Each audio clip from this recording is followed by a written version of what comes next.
Programme में आपकी खुशामदीद। गुफ्तगू हो रही है ख्वाजा आसिफ के इस बयान पे कि जो मौजूदा निज़ाम है हाइब्रिड निज़ाम है, और अगर ये माजी में भी होता तो ना तो पार्लिमान उस मुल्क के अंदर जमहूरियत दे रही होती और ना ही साबिक़ वज़ीर आज़म को वह कि जेलों में जाना पड़ता। तो इस वक्त हमारे साथ मौजूद हैं रुकन कौमी असम्बली तहरीक इंसाफ से ताल्लुक़ है दाऊद कोंटी साहब। बहुत शुक्रिया सर वक्त देने के लिए। इनफैक्ट स्टेटमेंट को कैसे देखते हैं सर कि वो कह रहे हैं मौजूदा निज़ाम एक हाइब्रिड निज़ाम है और माजी में भी इस तरह का निज़ाम होता तो सब ठीक होता, चीज़ें बेहतर अंदाज में आगे बढ़ती। मेरे ख्याल में ये ख्वाजा साहब ने कहा है, लेकिन इसमें मैं ये तस्दीक कर दूं कि माजी में भी हाइब्रिड निज़ाम ही चलता रहा है। देखें, इस मुल्क में रियासत के मानी किसी को मालूम नहीं है। रियासत जो है वो एक पॉलिटिकल एंटिटी होती है और जिसमें हुकूमत को ही रियासत का दर्जा हासिल होता है। बदकिस्मती से हमारे मुल्क में एक ही इदारा जो है रियासत का किरदार अदा करता है, क्योंकि रियासत फ़ैसले करती है। रियासत के पास इख्तियार होता है कि वो अपने लिए अपने अंदर अंदरूनी और बैरूनी जो मामलात हैं रियासत उसमें इख्तियार रखती है कि उस पर कोई फ़ैसले कर सकी।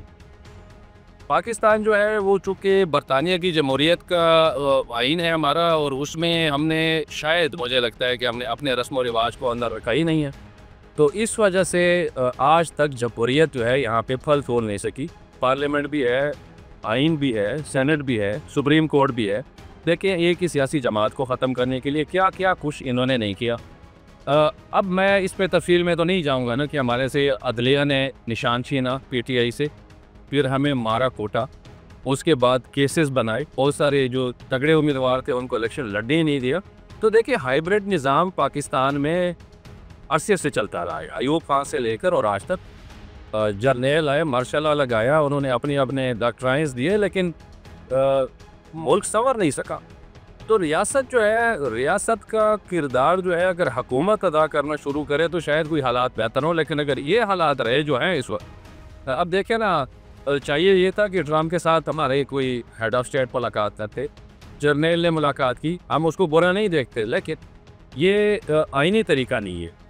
अगर जर्नल साहब इजाज़त लेके जाएँ तो कोई भी खुशा जायका नहीं है कि रईस शरीफ साहब थे अगर आप में हो, वो जैसे ही रिटायर हुए फ़ौरन जाके वो इस्लामी इमारात के जो उन्होंने फौज बनाई थी उसके सरबराह बन गए। हालांकि NOC उनको नहीं मिली थी और NOC उनको 3 साल बाद मिले, और आपको पता है।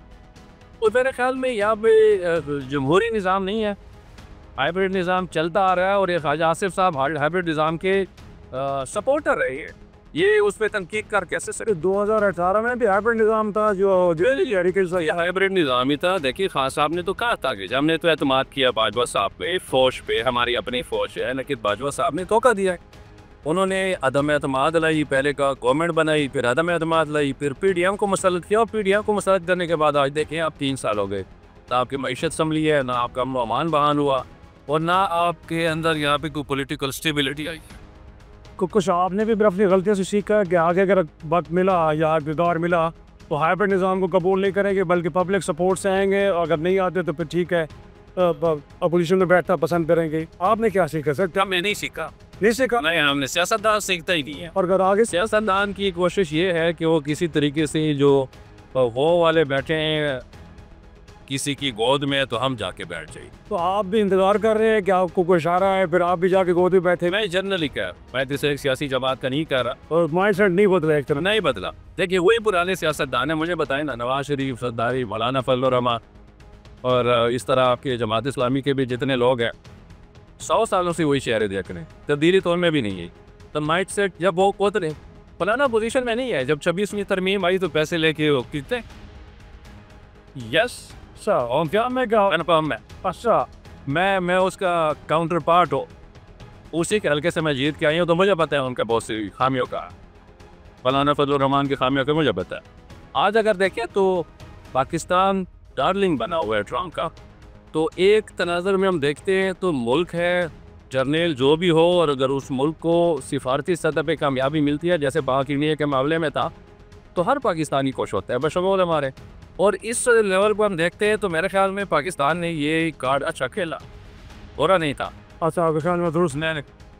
बहुत शुक्रिया कोंटी साहब। हमसे दाऊद कोंटी साहब गुफ्तगू कर रहे थे और बता रहे थे कि जो हाइब्रिड निज़ाम से मुताल्लिक ख्वाजा आसिफ साहब की राय है, उनका ख्याल है कि डे फर्स्ट इस मुल्क के अंदर हाइब्रिड निज़ाम रहा है, और अब भी सियासतदानों का माइंड सेट बदला नहीं है। गोया कि जिस जमात को भी मौका मिलेगा वो प्रेफर करेगी कि वो इस्टेब्लिशमेंट की गोया की सपोर्ट से इक़्तिदार में आए और फिर इस तरह गोया कि जो है वो हुकूमत करे।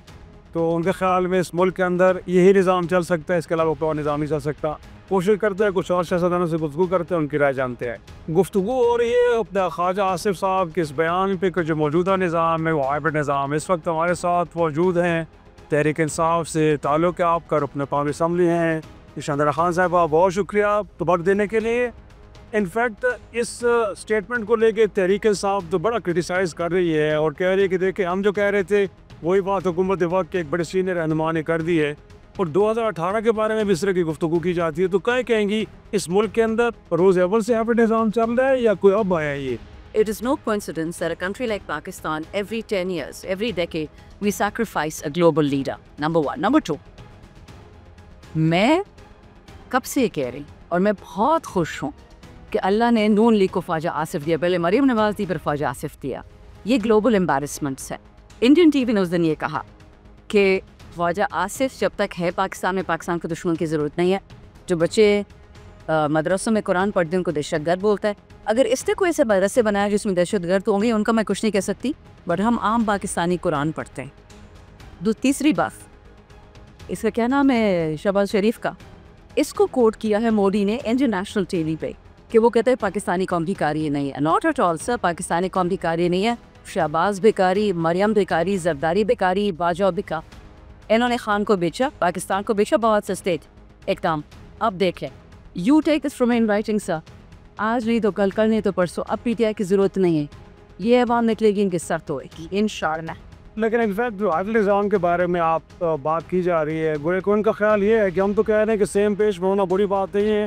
तहरीक इंसाफ के दौर में भी जब तहरीक इंसाफ सेम पेज पे थी, फ़ौज की तारीखें भी हो रही थी, उनकी बातें भी सुनी जा रही थी, उसकी पार्टी भी पॉलिसी बनाई जा रही थी। अगर ऐसा किया जा रहा है तो फिर आपको एतराज़? नहीं, नॉट एट ऑल। देखिए, आप सेब में और माल्टे में बहुत फ़र्क होता है, बट जिस रास वंजागी ने कहा था डफर्स, फिर डफर्स के इंटर्न्स, और फिर इंटर्न्स के बारे में खान ने कहा था कि ना इनको ना ये पढ़े लिखे हैं ना इनको पढ़े लिखने का शौक़ है। सेम पेज जर्मनी की फ़ौज और जर्मनी की गवर्नमेंट भी है। सेम पेज अमेरिका की फ़ौज अमेरिका की गवर्नमेंट है। सेम पेज जापान की फ़ौज जापान की गवर्नमेंट है। Same page is not the same as hybrid, not at all. हर इदारा अपनी तमीज़ में, अपने दायरे में रहेगा, क्योंकि आइन ने ये कहा है, मैंने नहीं कहा, इमरान खान ने नहीं कहा। इंशाल्लाह वो दिन दूर नहीं है। तकलीफ़ तो उठानी पड़ेगी, कुर्बानियाँ देनी पड़ेंगी, बट वतन अजीज़ वही बनेगा जो कायद-ए-आज़म का अलामा इक़बाल का ख्वाब था। और कुछ तरीके साहब के साथ ज़्यादा ख्याल भी है कि फ्यूचर में हमें भी मौका मिला, कोई हर्ज नहीं है कि दुरुस्त रास्ते से आया जाए, एस्टेब्लिशमेंट की ताकत से और आगे बैठा जाए। तो आप ना इमरान खान एस्टेब्लिशमेंट की ताकत से आया था, ना 2024 में एस्टेब्लिशमेंट की ताकत से आएगा, और ना आगे आए। ये मुझसे लिखा हुआ है। अच्छा, मैं आपको नाम नहीं ले सकती, लेकिन इतना बता दूं कि आपकी सेनेटर साहिबा के बेटे थे, आपकी MNA साहिबा और MPA साहिबा के खाला के बेटे थे। उन्होंने मुझे कहा था 2017 में कि फ़ैसला हो चुका है कि खान को मजबूरन लाना पड़ेगा, उसको जीतने देंगे हम, क्योंकि मरियम को मानता नहीं बाजवा और शहबाज को मानता नहीं नवाज। तो कोई हाइब्रिड निज़ाम लाएंगे जिसमें थोड़ी देर के लिए खान को ला के उसको हटा के हम शहबाज को लाएंगे। इसे तो उसको डिगी सरकार बोलते हैं, डिगी वाला प्राइम मिनिस्टर। ये इनके इंटरनल ख़ानदानी मसाइल है, इसका PTI से कोई ताल्लुक़ नहीं है। 2018 में हमारी 48 से ज़्यादा सीटें थी जो हमें 5 और 10 वोटे से हरवा दी गई थी। क्यों? क्योंकि उनको टांगे वाली हुकूमत आई थी, PMLQ, PMLABC, PMLD, BAP, LBSQ, पता नहीं जो भी नालायक हैं, ताकि उनको जी लाया जाए कर। और वही बेशरम हमारी काबीना थे, वही बेशरम इसी काबीना में है। बिके हुए लोग हैं कि कोई औकात नहीं। लेकिन अब तो खान साहब के माइनस होने की बातें की जा रही है और उनकी पैन कह रही है कि जो लगता है कि माइनस कर दिया गया उनको। Let me put it on record, Allah ताला के अलावा किसी का बाप इमरान खान को माइनस नहीं कर सकता। जो सोचेगा कि माइनस करने की, वो खुद माइनस हो जाएगा। दूसरी बात, खान साहब की बहनें जज्बाती हैं, एज उनकी ज़्यादा है, दुखी है, उनकी हम हर बात सर आंखों पर लेते हैं। अली अमीन खान का चोजन CM है, जब तक उसको खान ने चूज़ किया है उसकी इज़्ज़त करना हम सब का फ़र्ज़ है। मैं उससे डिसएग्री करूँगी अली अमीन से, पर इज़्ज़त ज़रूर करूँगी। कल सलमान राजा की ट्वीट से ये ज़ाहिर हो चुका है, एक तीसरी बाजवाई हुकूमत है जो पाकिस्तान से बाहर बैठ के बाजवा के लोगों से पैसे लेके पार्टी के अंदर लड़ाई करवा रही है, मिसअंडरस्टैंडिंग करवा रही है। लेकिन जो सलमान अकरम राजा ने ट्वीट किया है उससे सब के दिमाग साफ़ हो जाने चाहिए। पाकिस्तान से कोई नालायकों को थ्रेट नहीं है। Pakistan is safe and Imran Khan will keep Pakistan. बहुत शुक्रिया। शहनाज़ खान साहब हमसे गुफ्तगू कर रही थी और बता रही थी कि जो मौजूदा निज़ाम के बारे में ख्वाजा आसिफ साहब की गुफ्तगू है, वो एक उनका ख्याल ये है कि इस मुल्क को और इस हुकूमत को और किसी दुश्मन की ज़रूरत नहीं है। उनके होते हुए वो न सिर्फ मुल्क के अंदर बल्कि इंटरनेशनल लेवल पे भी वतन अजीज़ के लिए एम्बेरसमेंट का बायस बन रहे हैं। ना एक छोटा सा ब्रेक लेंगे, ब्रेक से जब वापस आएँ तो कुछ और सियासी जमात से गुफ्तगू करेंगे और उनका नक्ता नज़र जानने की कोशिश करेंगे।